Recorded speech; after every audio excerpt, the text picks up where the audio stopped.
Ilang araw lamang nga po mga idol ang nakakalipas mula nang lumipat si Klay Thompson sa Dallas Mavericks. Nagbigay na nga ito ng goodbye message para sa kanyang dating team na Golden State Warriors matapos siyang mag-post ng mga litrato sa kanyang social media account na mga unforgettable moment nito. Sinabi nga po niya dito, hindi nga po sapat ang larawan at salita para i-describe ang kanyang nararamdaman ngayon. Sobra nga po siyang nagpapasalamat sa mga bumubuo ng Golden State Warriors simula nung pumasok siya sa kanilang team. Ginawa rin naman nga niya ang lahat ng kanyang makakaya upang mabigyan sila ng championship. Inamin rin naman ito dito na hindi nga po titulo ang best part ng kanyang career bagkus eto nga daw ay ang nabuo niyang relasyon sa mga miyembro ng kanilang prangkisa. Kaya mula sa kanya at sa kanyang pamilya, lubos silang nagpapasalamat. Sinabi rin naman ito sa kanyang mga fans, hindi nga daw sila dapat malungkot gayong nagtapos ang kanyang pananatili sa Warriors bagkos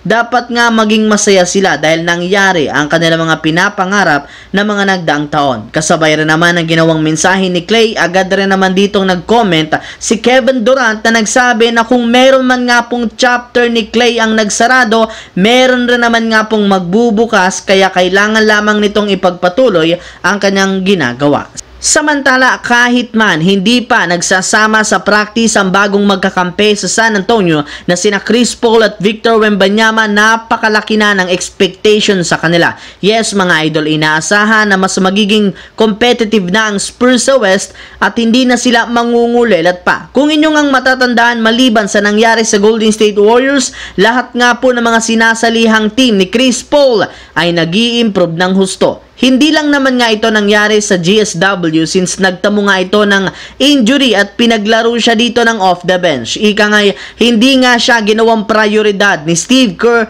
na rason bakit hindi nila na-maximize ang kanyang talento. Ngunit ibang-iba rin naman ang gagawin ng Spurs kay Chris Paul dahil balak nga nila itong gamitin bilang starting point guard upang sa ganoon makatulong agad siya sa scoring at playmaking. Bukod dyan, siya rin naman ang magiging mentor ng kanilang mga batang malalaro sa kanilang lineup, especially ni Victor Wembanyama. Sa kabilang banda naman, habang tumatagal, lumiliit na ang tsansa ng Lakers na makuha si DeMar DeRozan mula sa Chicago Bulls sa isang trade, lalo pat may ilang teams na rin naman ang nauungusan ng pagkuha sa kanya kagaya ng Miami Heat at Sacramento Kings na naibalitang sinimula ng gumalaw para makuha si DeMar DeRozan sa isang sign and trade deal. Dahil dyan mukhang wala nang ibang choice ang Lakers kundi kumuha na naman ng bagong player na ipangpapalit sa kanya at makikipag-trade negotiation labang sa ibang team.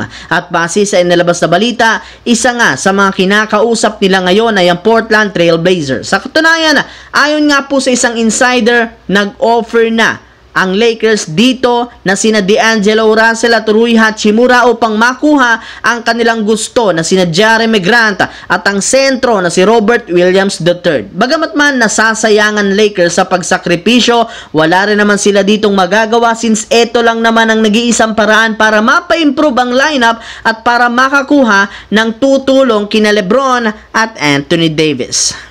Ang videong ito ay hatid sa inyo ng 1xBet. Suportahan at manalo sa inyong paboritong kupunan. Maaaring makakuha up to 12,000 cash bonus sa inyong first deposit gamit ang aking promo code. Pag tama prediction mo, panalo ka. Pindutin lamang ang link sa comment section at mag-register gamit ang inyong GCash account para makapag-cash in at cash out. Isang paalala, tumaya ng responsable. So yun lamang mga idol ang ating bagong video na ating pinag-usapan ngayon. Once again, this is your J-Zone TV. Huwag kalimutang mag-like, mag-subscribe, pindutin ang notification bell sa aking channel para lagi kayo maging updated sa mga videos na pinapalabas ko. Isang malaking shoutout sa lahat mga idol. Maraming salamat po.